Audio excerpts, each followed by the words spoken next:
In life, we all encounter obstacles, and those obstacles come in all different shapes, sizes, and forms. The question is, how do we handle those obstacles? Do we attack them head on, or do we allow them to make us quit? Welcome to the No Quit Living podcast, where we aim to motivate and inspire listeners to never give up on themselves, their dreams, or their goals. We will interview successful people from all walks of life as they share their no-quit stories when they had the choice to give up or give in, but they didn't. We thank you for listening, and we hope to be that jolt of positivity as you go for your greatness. Welcome to episode number 143 of the No Quit Living podcast. I'm your host, Christopher J. Worth, and today's theme of the day is gratitude. Our quote of the day comes to us from Deepak Chopra. Gratitude opens the door to the power, the wisdom, the creativity of the universe. You open the door through gratitude.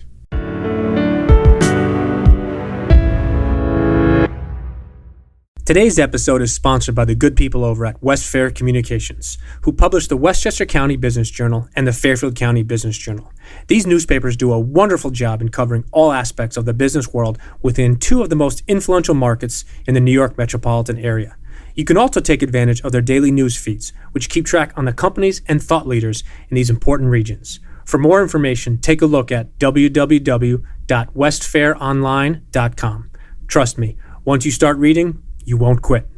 I'm very excited to bring you today's episode. I met our guest through Michael Alden, who was a past guest on our show.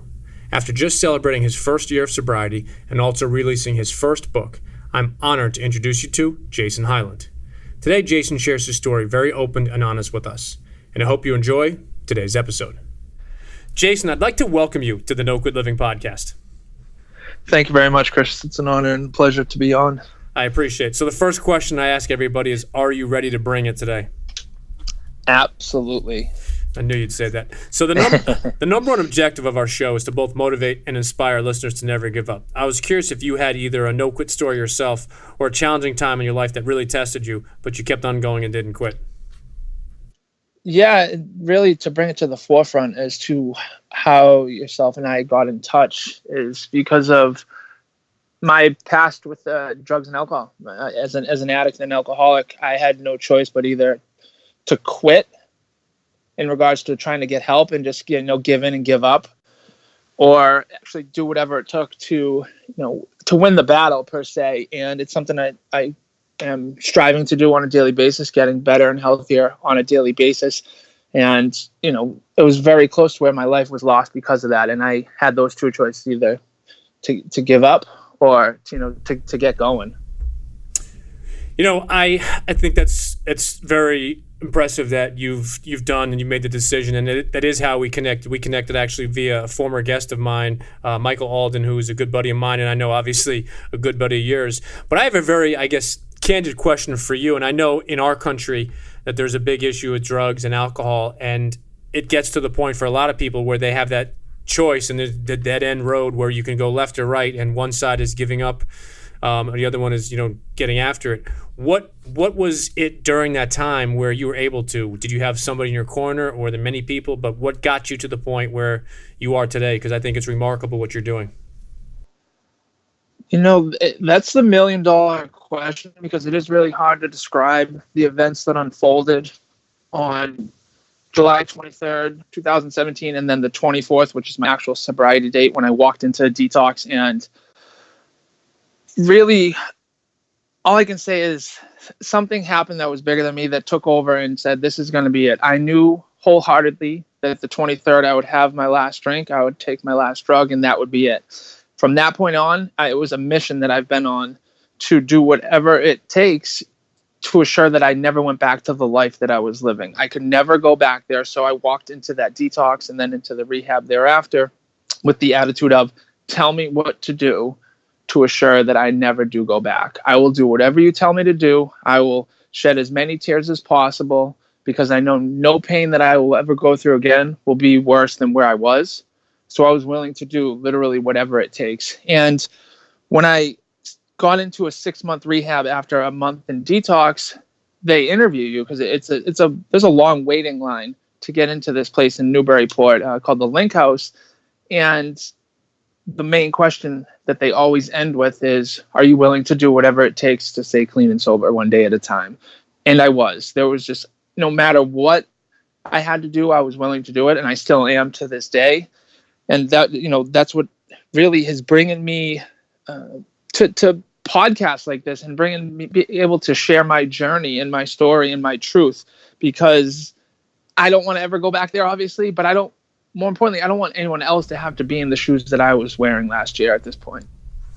I think that's incredible, and you deserve, as I said before, a huge amount of credit. This past December, we buried a kid that I coached. I was very close with his brother and his family, and he was actually on my brother's team and also went to college with my brother. So it was a really, really tough time with a drug overdose. So I definitely know, and it hit home in many ways, and I'm sure many of our listeners do. So I want to change lanes here for a minute, and I wanted to ask you if you could just tell our listeners a little bit about who you are and what you do. Yes, sure. And first off, I'm sorry to hear about that. It's an all too familiar story, unfortunately. But again, that's why I'm here and doing what I do. And what I do is really trying to give back as much as possible. And how do I do that? Something inside of me told me to start writing when I was on my journey at the beginning in rehab, and that writing led to a book, Stop Thinking Like That, which led to this outpouring of people from my past, from as far back as Little League to complete strangers from all over the country. And they were reaching out to me privately, some were saying thank you, and they were thankful that they realized they're not alone, that other people have gone through what they have and are doing well and succeeding, giving them the hope and inspiration that they need. I'd have parents reaching out to me, thanking me because they had a glimpse into how their son or daughter was thinking, what was going through their mind. Because I've been very candid, real open and raw, because I don't know how else to be. This is all brand new to me. And I'm putting it out there, and I'm seeing this, response from people all over. And I'm like, okay, I can't stop doing that. I have to continue putting out as much as I can, because if I can change one person, make a difference in one person's life, that's saving one person's family. That's keeping a family intact. And that could be, someone's father, someone's daughter, someone's son, and so forth. And that's how I look at it. So I just try to reach out to and help anyone that I can that reaches out to me, as well as just continue to putting out my story and my truth on platforms such as this. Because, again, I don't ever want anyone to have to go through what I went through. I personally, obviously, never, ever, I'm not willing to go back to that. There's just no ifs, ands, or buts about it. So I'll do whatever it takes for myself and to help others.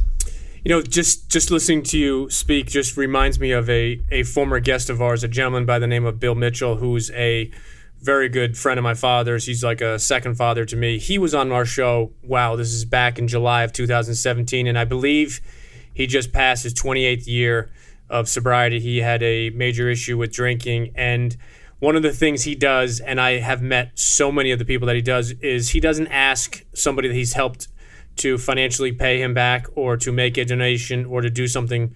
What he asks is that they pay it forward for somebody else, and I think it's amazing. So I'm actually, on a side note, going to connect you with Bill, because I think the two of you have a lot in common. So with amazing. Yeah, no, you guys are really good people. So the thing that we ask all the time is, how do you define success? So knowing that you've had these different challenges and what you're doing now, has your definition of success maybe changed, or has it always been the same? It's definitely changed in the last year or so, because one simple thing, and that's gratitude.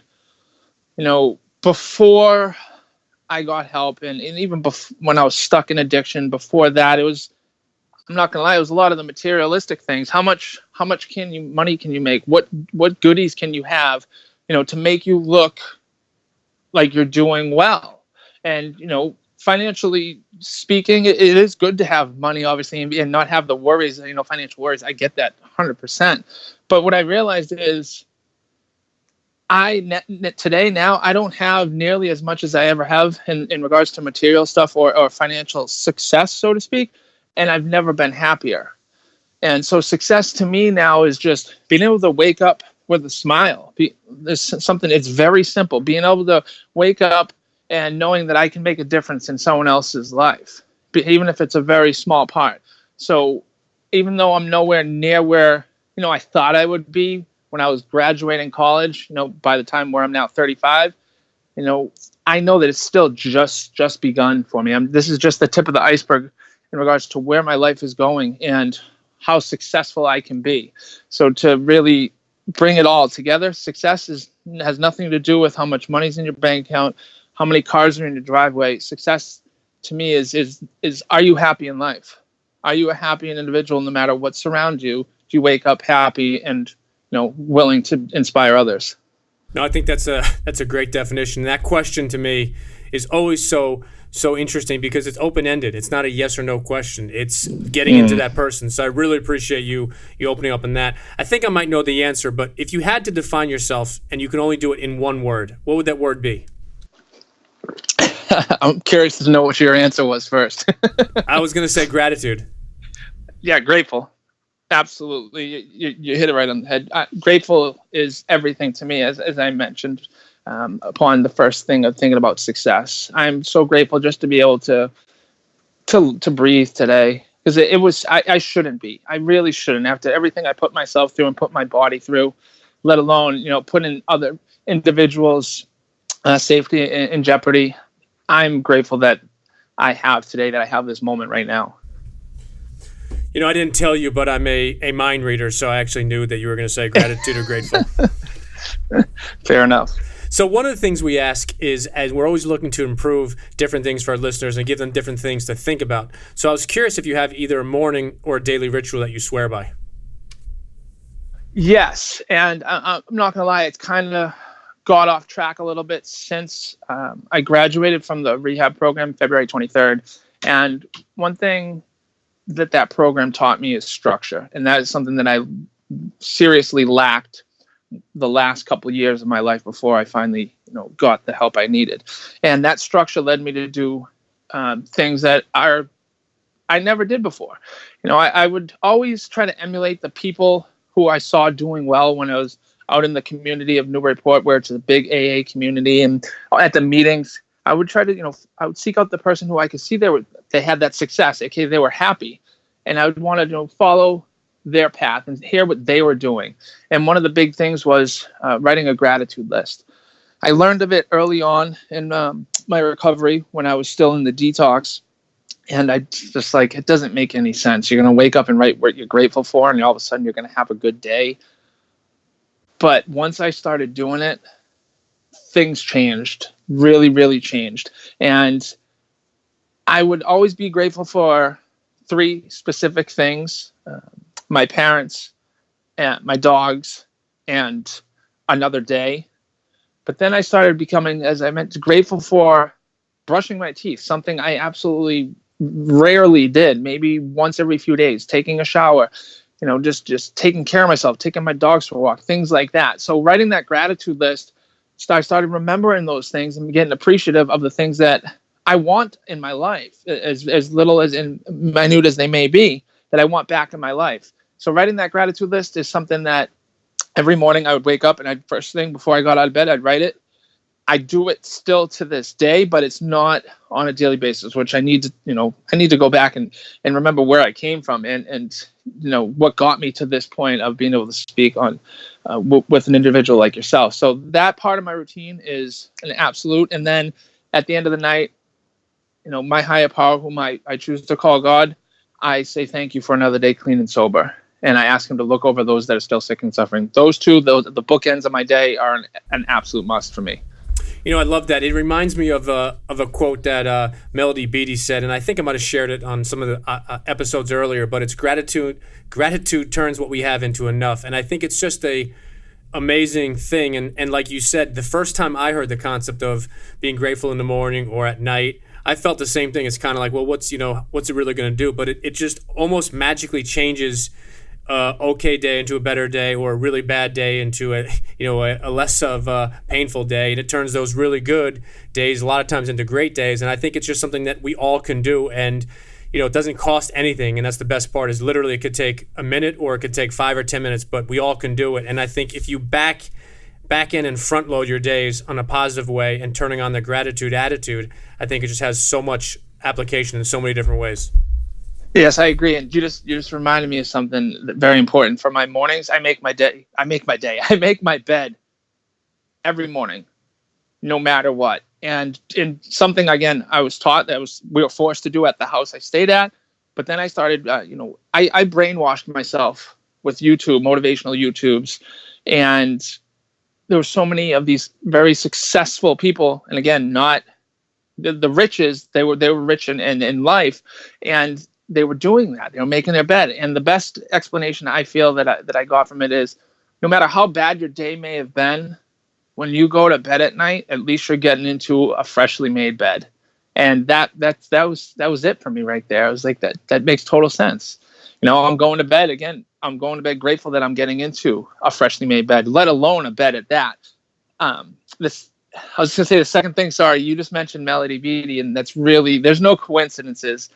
I told you I was just at the library. Before we got on here, I was at the library, and I was talking about Melody Beattie because one of her books popped up on a site my girlfriend and I were looking at.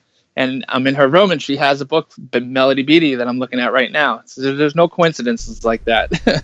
Well, maybe I am a mind reader and I didn't know it. You just might have something there. So you mentioned making your bed, and I'm sure you've heard or read the book by Admiral McRaven, Make Your Bed. It's an unbelievable book. For our listeners out there, if you have not heard of the book and you're interested, I would definitely recommend just go to YouTube and search Admiral McRaven, and you'll pull up his, I believe it's University of Texas speech I think he did at graduation in 2014 or 15. It's, I think, 17 minutes, but it's definitely worth the 17 minutes. Very powerful. So speaking of books, I wanted to ask, have you read anything recently, or are you reading anything that you'd like to recommend to our listeners? I'm not reading as much as I did when I was those first 5 months of recovery when I was away. I read 30 plus books, all on personal development or success stories, people overcoming great adversity. The book I just finished, though, was from Dave Meltzer, who I would like to say he's a mentor to me. And I came across him from watching another podcast on YouTube that he did. And he's a very established humanitarian, and he co-founded S1 Sports Marketing with Warren Moon, Hall of Fame quarterback. And I really gravitated to what Dave does with his work, not only just on the humanitarian side, but his story as well. And I reached out to him. This is the beauty of everything that I've gone through, and really what writing a gratitude list in the morning starts showing me things fall into place for you. Reached out to him on Instagram, let him know a little bit about me, and if I could share my book with him. And he said, no problem, I'll send you mine. I was floored. Literally within 3 days, I got 2 of his books. And the one that I read right away was called Connected to Greatness. And within the first chapter, there was 3 different quotes that aren't like famous quotes out there that he actually just wrote. And I wrote those same exact ones in my story. It was really eerie, and I had to let him know. And I took pictures of both. And it was like, wow, this is one of those no coincidence, meant to be type moments. So Connected to Greatness was the last book I read cover to cover, and it was fantastic. And the second book that I try to read on a daily basis, and Mike Alden actually is the one who recommended it, is called Getting Things Done, just to really help me with my organizational skills and time management, because everything I'm doing in the past year or so, in particular once the book came out and is new to me. And I needed to have some type of structure on how to handle all the different things that are coming at me, all positive things, which is the great part, but it is a little bit overwhelming. So I needed to take a step back and figure out how to handle this and prepare for every day going forward, because I can get lost and doing one thing and then to the next. So that book, Getting Things Done, has been instrumental in helping that.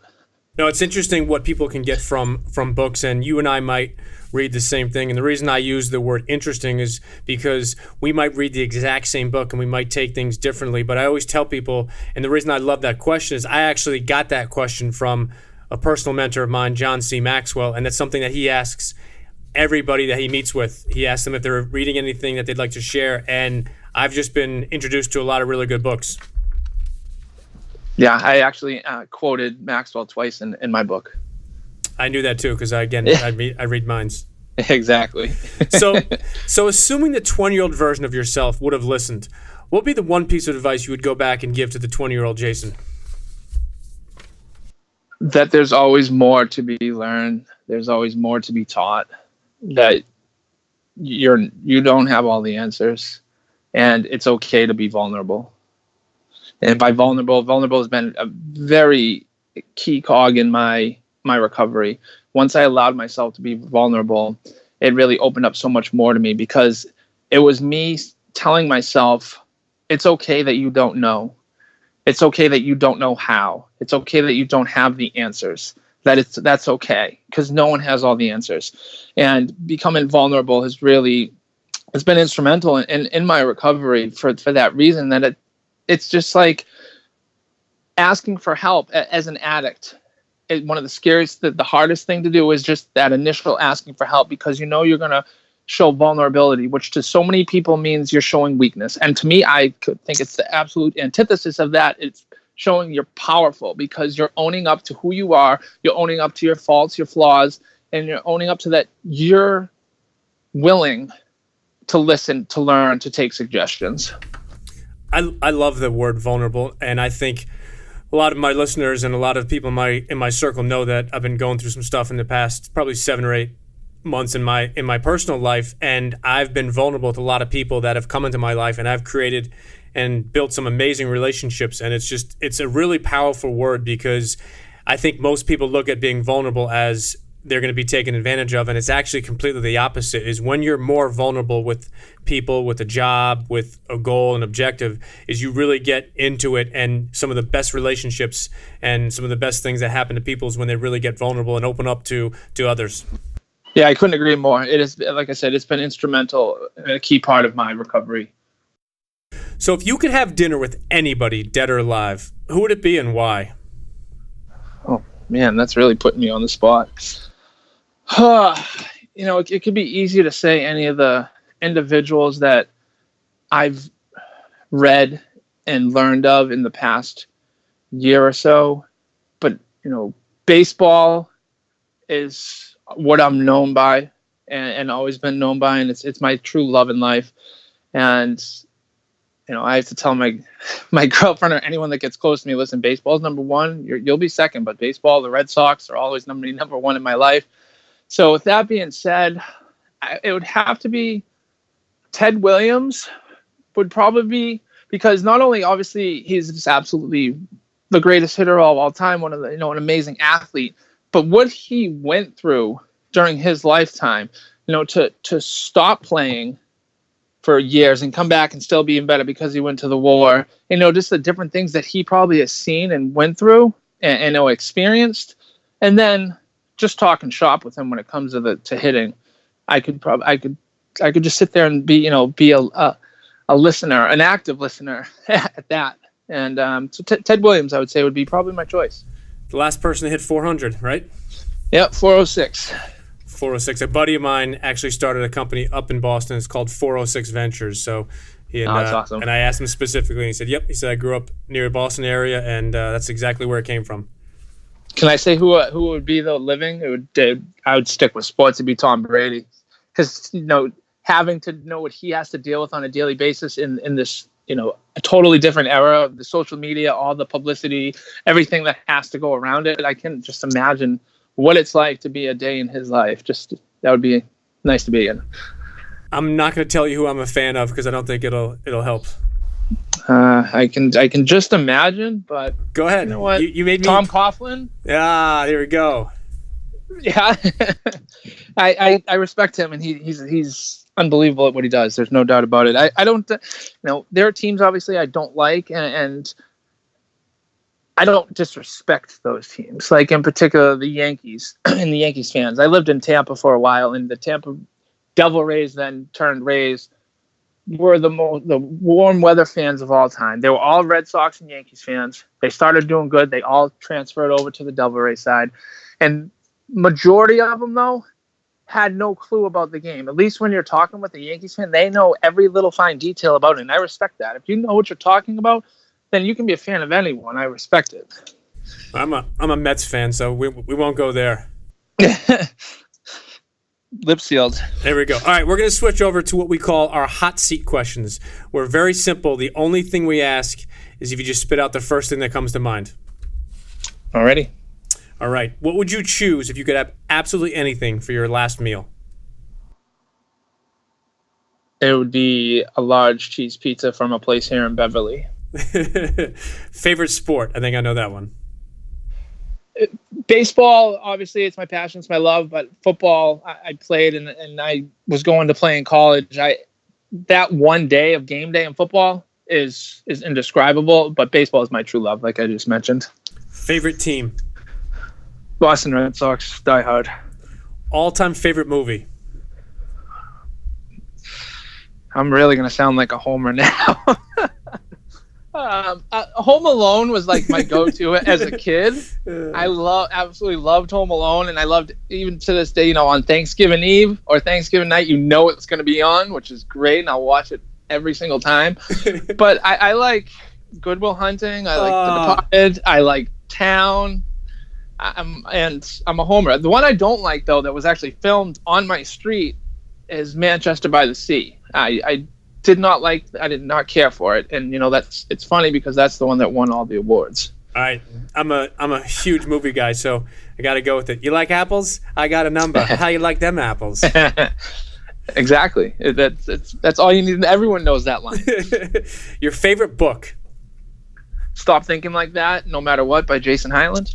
Is that a good book? I've heard it's doing quite well, and it was instrumental. That's like the key word of the day. It was very crucial in my recovery, needless to say. All right, I got to ask, if that book didn't exist, what would be your second favorite book? Right. The book that really got it all going for me in regards to the positive mindset and being able to conceive, believe, achieve, which would be Think and Grow Rich. One of the all-time bests. Yes, that's the first book I was introduced to, and after college, that got me into that, the personal development field. Now, it did take me some 10 years later to really put it all to use, but hey, better late than never. No, definitely better late than never. All right, favorite singer or band? No, I can tell you my favorite song is Sweet Home Alabama by Leonard Skinner, and I don't have any favorite go-to though. Anything that's gonna get my feet moving, really. Music, it could be anything. So I never really had any a go-to. But Sweet Home Alabama, and random, total opposite end of the spectrum is Mo Money Mo Problems by Biggie. For some reason, that's always been those two. Those are my two. They're two opposite type songs, but those are my two favorites of all time. Very similar songs too. So one of the things we talk about very often on our show and with our company and in the different things we do in our programs is the word accountability. I wanted to ask you, what does accountability mean to you? It means everything. And I write about it often, and right now I'm in the process of putting together a workbook for people in early recovery as well as maintaining success and in recovery moving forward. And one of the key things that there's 7 pillars that I have of having success in recovery, and 2 are acceptance and accountability. And accountability, it's so vital because it goes back to that vulnerability. When you're accountable, you're taking, when you're vulnerable, you're saying, okay, I'm accountable for my actions, which means you're not pointing fingers at anyone else. You're not, shoving the blame off to someone else. You're not blaming your circumstances on anyone but yourself. And what that does is that allows you to be uncomfortable. To me, being uncomfortable is where you achieve maximum growth. So when you're accountable, you can't point any fingers at anyone else. That's why I always like to be in charge or my own boss, because then I can't blame anyone if something doesn't go right. It's that responsibility factor. But accountability, it's a whole nother level, and it's so important, in particular in recovery, because you're never going to get through to becoming the person you want to be or really having any type of success or finding happiness in while clean and sober if you're not taken accountable, because then you're still going to always have those vendettas and resentments against people because you're blaming them for anything that may have happened to you. I think it's Tony Robbins who said if you're going to blame everyone for all the bad that's happened in your life, you better be blaming them for all the good that has happened too. Yeah, no, I think that's such a great and such a powerful word. So you briefly spoke about your book. So I'd like you just maybe give another little plug for your book, but also you shared some exciting news about, I believe, an event August 31st that's coming up.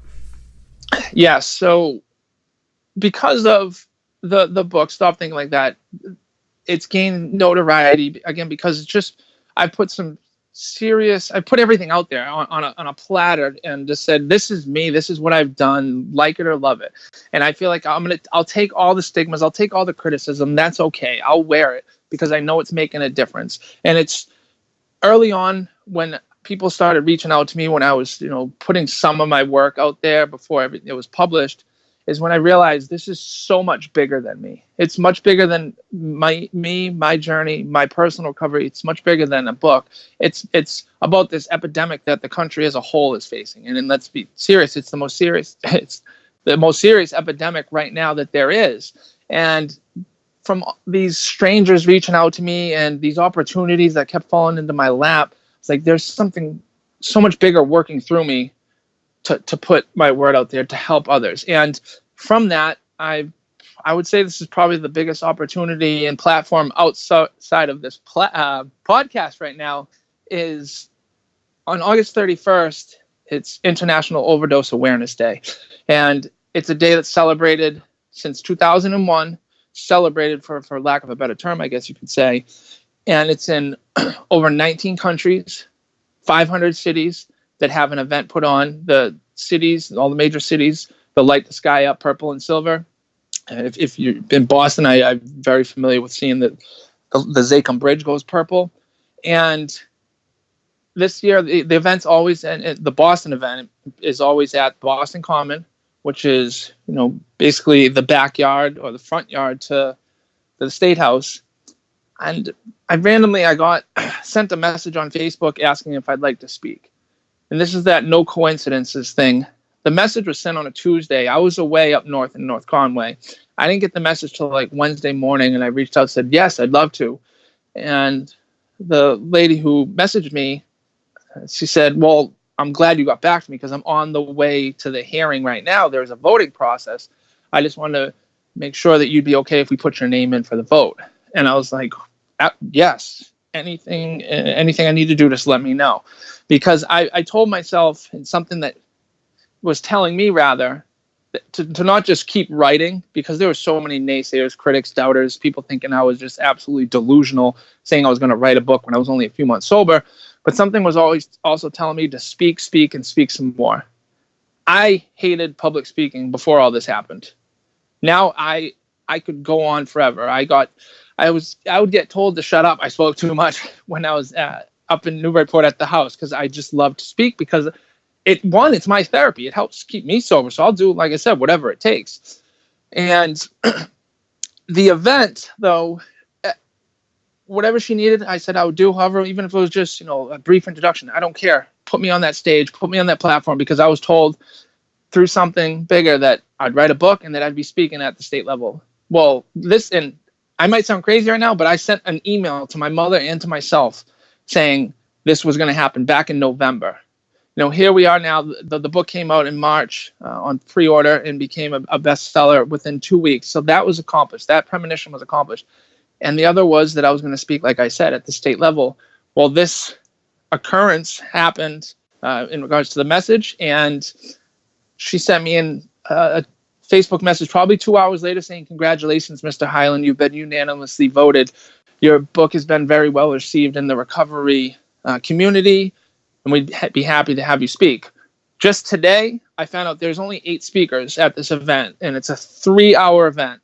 And we were talking about being a homer. Mark Wahlberg spoke at this event last year. He was one of the speakers. The governor and the mayor both have taken part. And it's like, okay, there's something going on here. This is something so much bigger than myself. Now, I just hit a year sober last week, July 24th, and here I am now going to be on the biggest stage of the year because I need to put my truth out there. I need to put whatever is going to come through and reach out and get to, even if it's just one person, that one person can always make a difference. I've always had that mentality when I'm speaking. So to really summarize, that was a long way to get to. Yes, August 31st at the Boston Common.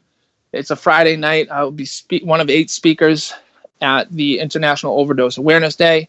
I'm in the process right now of making shirts. I got a sponsor from a recovery center down in West Palm Beach. Things behind the scenes that people aren't seeing, that I'm just trying to constantly network and reach out to people and groups and organizations to help build my message and my vision, and that is to spread hope and inspiration from coast to coast. Period. That's it. That is awesome, and congratulations on being a year sober. I know that's a big deal within the recovery stage. So I want to ask you, Thank you, a question before we let you go. I wanted to ask you if you have any parting words you'd like to leave with our listeners. Well, first off, I can't believe it's already time to go. I could talk to you for a long time. Your questions were great, and I'm not just saying that. It's always good to be able to. I say this on Instagram, actually. When someone follows me and it's someone within the recovery community, I'll just reach out and say, it's so great to be able to network with like-minded individuals, because there's so much hate, I guess, for lack of a better term, and shade being thrown on people, especially in the recovery community. And what I've noticed is that's okay. Like I said, I'll wear it. I'll wear it all, knowing that I can make a difference in someone else's life. And really, it was a parting shot, I guess, and parting words would be, don't give up. There's never any hope lost, no matter what the situation. I shouldn't be here right now having this conversation. If you read into my story about where I was, be like, there's no way in hell this kid is where he is right now. But I didn't give up. I knew that there was a bigger plan for me. And once I started seeing other people who've done it too, because no matter how bad it may be for you, someone else has been there before and they're doing well now. I always look at it that way. No matter how bad it is for you right now, someone's been there in your shoes and they've made it. So why can't you? That's always the end words I'll have when I speak is, why can't you? Or who says you can't? I could have gave in and listened to all the haters. Like I said, there was plenty of them. But that's they're not in charge of my destiny. I determine that. You determine that, yours, and so forth. So really, you're never alone. If you're listening to this and you're struggling right now with addiction, you're never alone. I promise you that. I'm here for you. You can reach out to me, but I'm sure there's plenty of other people you can. And 2, don't ever give up hope. Don't ever give up hope, because you can make a difference. That's probably the biggest thing I've learned in the past year or so, is one person can make a difference, and I get to live that out on a daily basis, and I am forever grateful for that. No, that's great parting advice. And I wanted to ask you, what's the best way for our listeners to follow you, connect with you, and also where can they get your book? Well, my book can be found on Amazon, Barnes & Noble, Books A Million. It's Stop Thinking Like That. Subtitles, No Matter What. My website is jason-hyland, HYLAND.com. And then all social media, I'm Jason R. Hyland. And as I mentioned, if you need someone to talk to, even if it's just to let something out, I'm here for you. It's completely anonymous. I'm here to help. That's all. I know that's my purpose. I found my purpose on this journey, and it's a beautiful thing. And again, I get to do that on a daily basis, and so I'm forever grateful for that. That's awesome. Well, listen, Jason, I truly appreciate it. It was not only a fun conversation, but you shared some really great stuff. And I think the one thing I'll say to our listeners is definitely connect with Jason. And I think the 2 words I would say for today were gratitude and also being vulnerable. So thank you for what you shared with us, and I look forward to hopefully talking with you soon. Absolutely, Chris. It's my pleasure. Thank you for having me.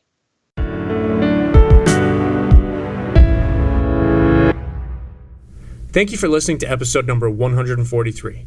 Jason Hyland was very candid about his prior life with drugs and alcohol, and how he finally made a decision that ultimately changed and possibly saved his life.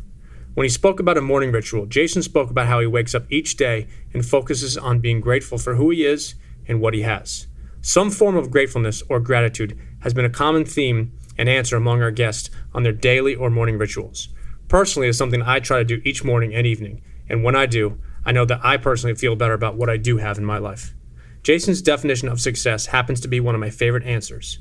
He defines success as waking up each and every day with a smile on his face and trying to make a difference in someone else's life. Such a simple idea, and something we all can and should probably ask ourselves. In his closing remarks, Jason shared the importance of not giving up and asking yourself, why can't you? Who says you can't? And remembering that everyone can make a difference. So my question to our No Quit tribe is just that. Whose life can you make a positive impact on today? Whose life can you have a positive difference in? Maybe it's a friend or a family member that you should cut some slack to.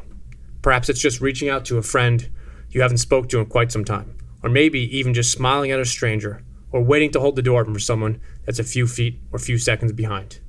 Today I challenge each of you to do one thing to make a positive difference in someone else's life.